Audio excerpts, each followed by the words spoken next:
After 2 years of blood, sweat and tears, I finally sold 2 of my Instagram accounts, totaling up to 180k followers. So you might be thinking, why the heck did I do that? In today's video, I'm going to walk you through my decision pivoting process that finalized my decision of selling away 2 years of hard work, and how you can use this process to decide on whether you should change strategies in your business or life currently to get to the goals that you want.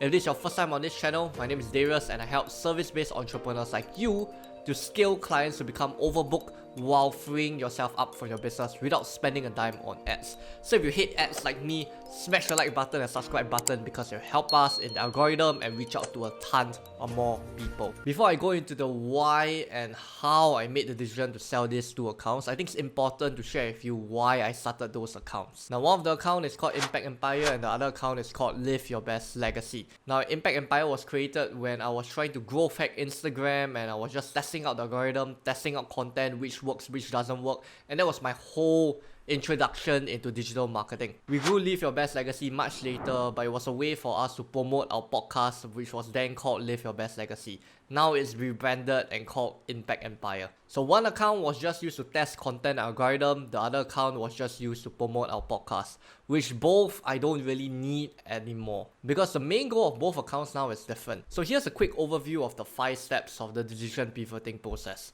First, you clarify your 1-year goal, and the second step is to maximize your current situation with your resources, followed by developing 3 other alternatives, then gauging your gains and losses on the alternatives, and last but not least, to test, to compare. So with that, let's jump into the first point, clarifying your 1-year goals. Now, when you're making a decision, the decision is just a means to an end, but you have to be clear of what your end is so that you can make your decision first. It's just like going out to eat. Sometimes you have too many options, but you don't know which to choose because you don't know what you feel best like eating. So starting with the end in mind will allow you to know what decisions you have to take forward. In my case, the goals of both accounts have now switched over to channeling traffic to my YouTube channel, which is the one that you're watching at the current moment. But based on the analytics and actions taken so far, we realized that there wasn't much traffic coming over from these 2 accounts. We spend hours every week just to manage and post promotional content, but we get about 10 to 15 clicks a week only.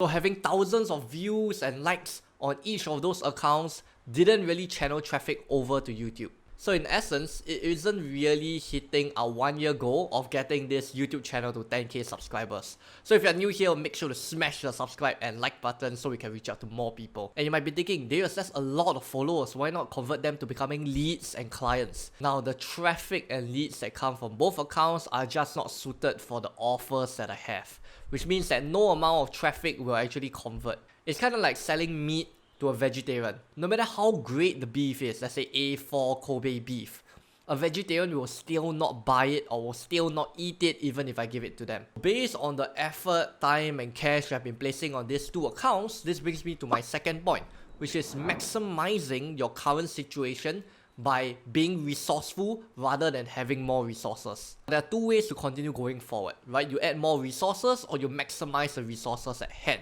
Now, before you even think about adding resources, you must first maximize what you have at hand so that you don't become wasteful of your time, effort, and cash. And the only way to move forward and maximize if you know where you're currently at and what you have.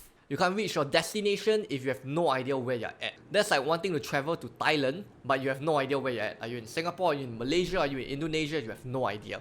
So in order to be aware of the resources you have, ask yourself if your current time, effort, and cash is placed in the best strategy that helps you to get your goal. If your answer is no, that means that you're currently unresourceful at the moment. The biggest mistake that we can make here is being trapped in the sunk cost bias. Because I've placed in 2 years of my blood, sweat and tears into these 2 accounts, what happens now is I overvalue my past investments instead of focusing on the current investments. So now I'm committing to something that was my past best interest, but not my current best interest. So yes, even though it helped me make money before by getting tons of followers and then converting them to selling them offers, it is not working for me at the current moment. And because the goal is to get more YouTube subscribers, then the question is that the best strategy to get more YouTube subscribers? Because since young, we have been told by our teachers, by our parents, by our relatives and everyone around us that hard work pays off. But you and I both know that that's not really true. It's an incomplete sentence. Just remember when you were back in school, right? You can study your ass off, but if you don't study that one chapter which the question comes out in the exam, you're gonna screw up. And if let's say someone else doesn't really study anything else, just take a few hours to study that one question, and that question comes out, that person is gonna do a lot better than you.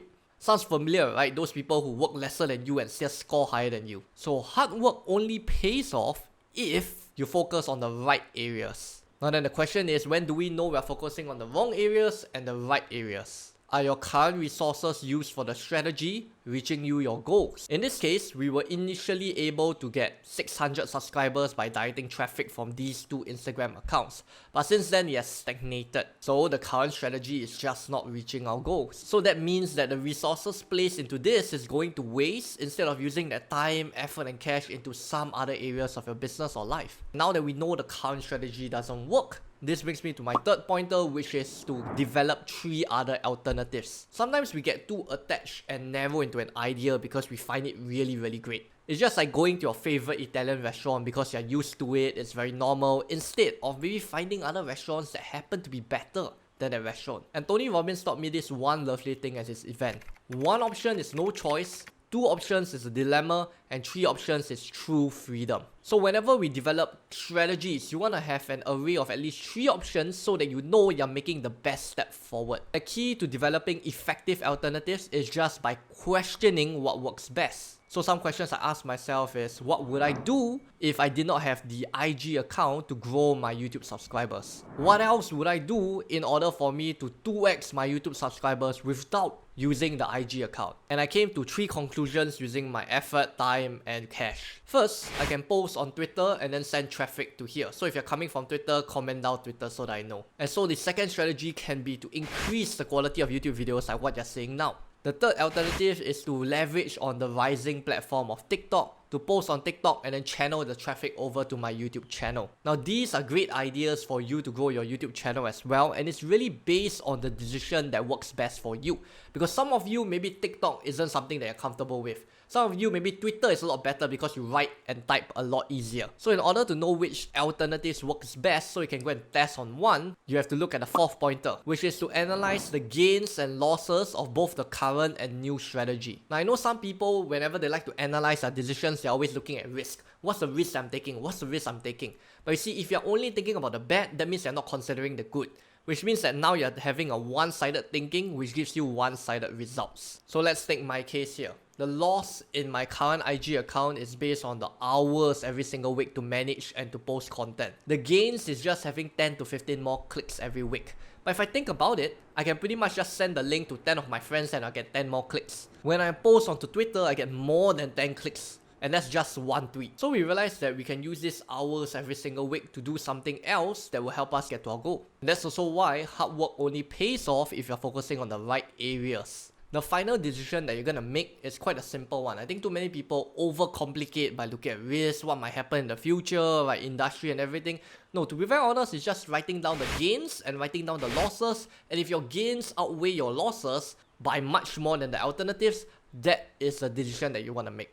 So once again, it's really based on the resources you have at hand. I can choose to just make one decision of maybe posting tweets. I can choose to make one decision of just increasing higher quality YouTube videos. Or I can think about using TikTok to channel traffic over. And the truth is, based on the time, effort, and cash placed into the IG account, I can just redirect those resources I'm using for that into these 3 alternatives. There are times where maybe you can only make 1 decision, sometimes you can make 2 decisions, and maybe sometimes you can make 3 decisions. But ultimately, that's based on the resources that you have. So do not limit yourself to thinking that, oh, I must only make 1 final decision. Probably in some instances, you can only make 1 because you have a limited resources. But there are times where you're able to make more based on what resources you have. And how do you know which to focus on the long run is basically on the 5th pointer. Test to compare. Now, there's no point in just testing over and over again without any form of comparison. It's kind of like doing math paper and you get 90 out of 100. Is that good or is that bad? You don't really know until you start comparing. So it's the same with your strategies as well. You have to compare your current and the alternative strategy that you're gonna take in terms of the results you get. And if one strategy can get you easier, faster, better, or more sustainable than other strategies, then you want to go about using that for the long run. Now, if you're doing something totally new, a new strategy that you haven't tested out before, of course, you'll never know what kind of results that you're gonna get. But the trick is, others might know the results that you'll get. If you have coaches and mentors that have been there and done that, usually they have the experience and wisdom to know if the strategy you're gonna take is the best decision for you. So if you have seen my latest video on why I've invested 5 figures on our leadership coach, basically whenever I have a problem with my team, management or leadership for my team and clients, I just shoot him a question and get feedback immediately. This saves me months of hardship and pain just by getting advice from someone who's been there and done that. And you also have to understand that you'll never get a perfect answer. But at least with a mentor or coach, you'll get at least 2 times faster to where you want to go. And it's due to all these considerations you have heard that I made that painful decision of letting go what was my prized possession. Literally, I started out my whole journey with these 2 accounts. This was the reason why I hit my first 6 figures as well. And there were so many memories. Back then when I was in the army, I spent from 6 a.m. to 6 p.m. right in the army. And then from 7 to 11 p.m. was when I was just hustling and growing the account. There were so many memories with the account, but it's gonna be a painful decision for me to make. As leaders and CEOs in our business, we have easy decisions to make and hard decisions to make, but both will benefit us. Easy decision is like liking and subscribing to this channel because you know that you love whatever I'm putting out and you know you're gonna get a lot more value from here. A harder decision is kind of like mine in terms of just letting go what was once something that you love, but it no longer benefits you. But if you really were to assess this whole situation, you realize that the painful decision that you make today will save you from many different painful situations and problems in the future. So it is actually in fact less painful to make the decision now than to make the decisions months later.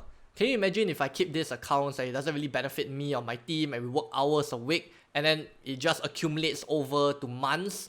That's literally days of work that could have been placed into other areas of the business. And as a leader, we don't really make decisions that we like, but decisions that's best for us and our team. With these 5 pointers, ultimately I hope it allows you to recalibrate some of the decisions that you make and re-strategize some of the strategy that you have. Because at the end of the day, it's not about having more resources, it's about maximizing the resources you have at hand. And if you are a coach, consultant, educator who's making the critical decision of finding a mentor, and you want to scale your business to 30k to 50k a month being overbooked while freeing you up from your business without spending a dime on ads, you can click the link below for one of my trainings and apply to work with us to see how we are able to help you out in your business. Now, key thing to note is I do not work with everyone and I'm extremely picky of the people I work with. So only watch the training and apply if you're someone with high standards and you know you want to grow and scale your business. Until the next video, keep setting new standards and surpass your limits.